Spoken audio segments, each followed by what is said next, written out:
Bom dia, amados da PIB Nova Vida. Hoje é dia 24 de dezembro, véspera de Natal. E a nossa leitura anual se encontra na segunda carta de João, terceira carta de João e a carta de Judas. Estamos aí chegando na reta final desta leitura anual. E para essa nossa devocional, eu quero destacar alguns pontos nestas três cartas.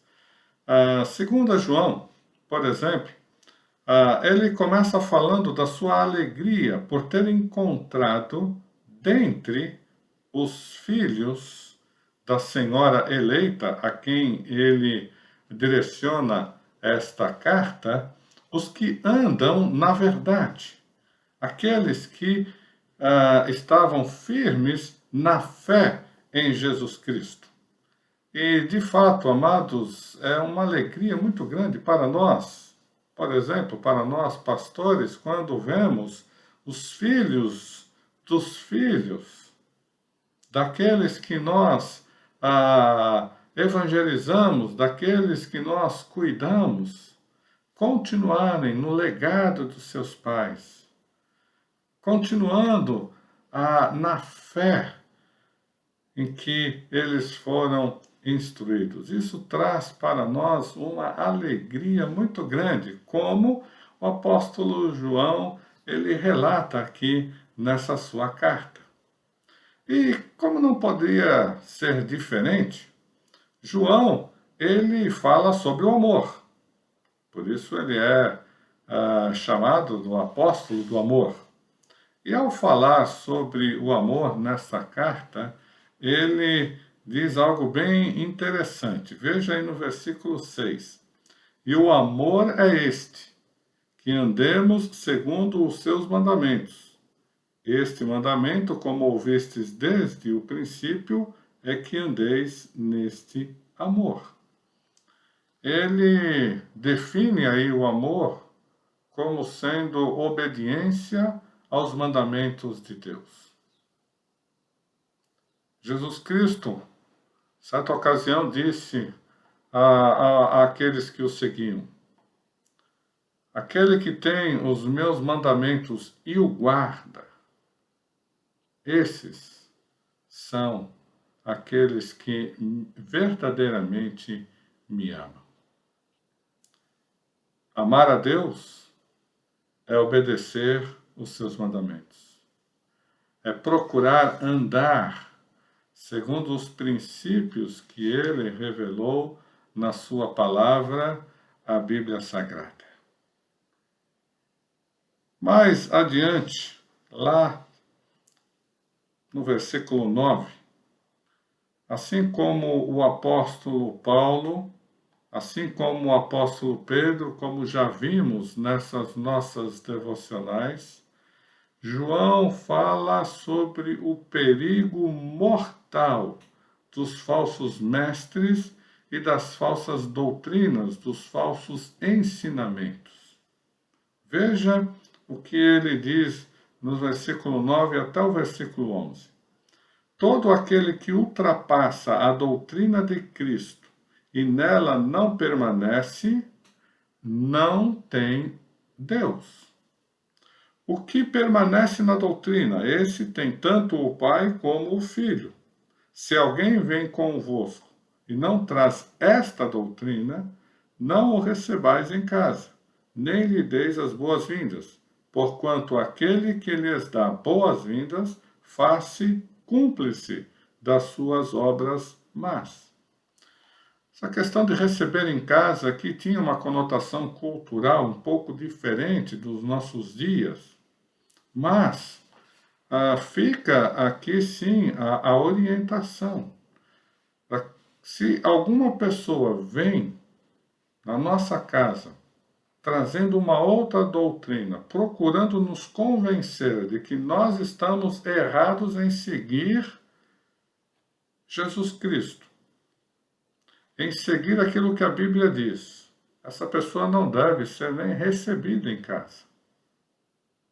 Essa é a orientação de João, aqueles nossos amados irmãos do primeiro século, e eu creio sim que continua valendo até para os nossos dias. Porque receber tais pessoas em casa, conforme João diz aí, você se torna cúmplice das suas obras más. A carta de 3ª João, ele direciona ao amado Gaio. E eu quero destacar aí o versículo 11, quando ele diz assim: Amado, não imiteis o que é mal, senão o que é bom.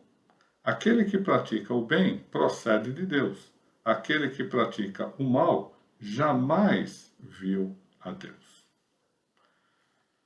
Gaio, a quem ele destina essa carta, era um crente fiel que demonstrava sua fidelidade a Deus, ao Evangelho de Jesus Cristo, com a prática de boas obras, mencionada aí na carta, uma dessas práticas, que era a hospitalidade. Ele recebia os crentes em Jesus Cristo com muita alegria e cuidava desses crentes como, né, todo o crente fiel ao Evangelho de Jesus Cristo deve fazê-lo. Mas ele menciona aí na sua carta um tal de Diótrefes, alguém que estava na igreja, mas que era um péssimo exemplo de um cristão, ou de alguém que se diz cristão.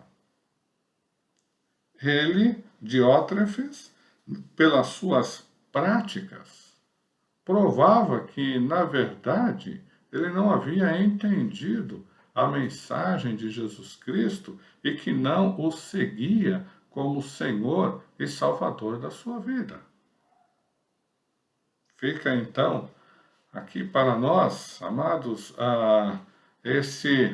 essa comparação, né? Nós temos Gaio, um crente fiel, que com a sua vida, com as suas obras, demonstrava sua fidelidade a Deus, e Diótrefes, que com as suas práticas, com as suas obras, demonstrava que não era um filho de Deus convertido a Jesus Cristo.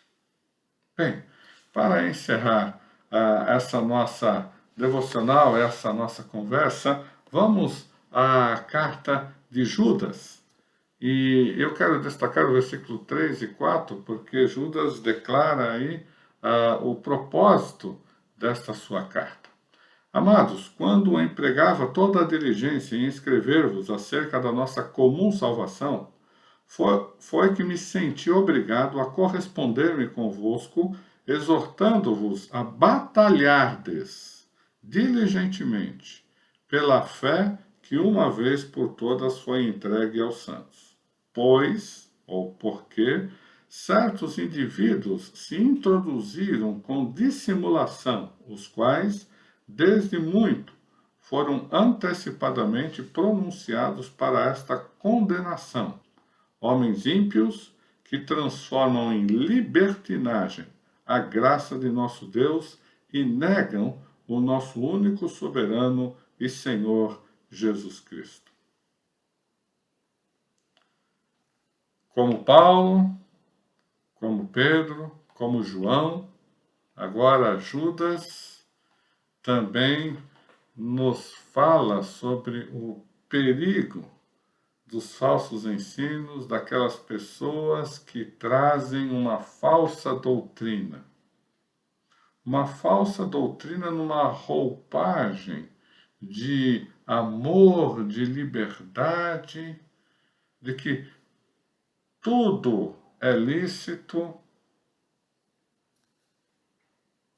Nós precisamos estar atentos, amados, porque nesses últimos dias, e ele menciona isso nessa sua carta, Judas, que nos últimos dias surgiriam falsos mestres, falsos profetas, procurando desvirtuar, profanar, adulterar a verdadeira mensagem do Evangelho.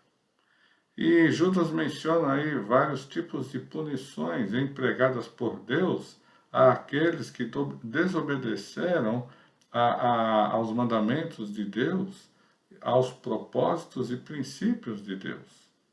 Ele fala aí do povo que saiu, que foi libertado lá do Egito, e aqueles que não creram ficaram no deserto, morreram no deserto. Fala dos anjos que não guardaram o seu estado original, que eles foram lançados para abismos e estão ali aguardando a condenação final.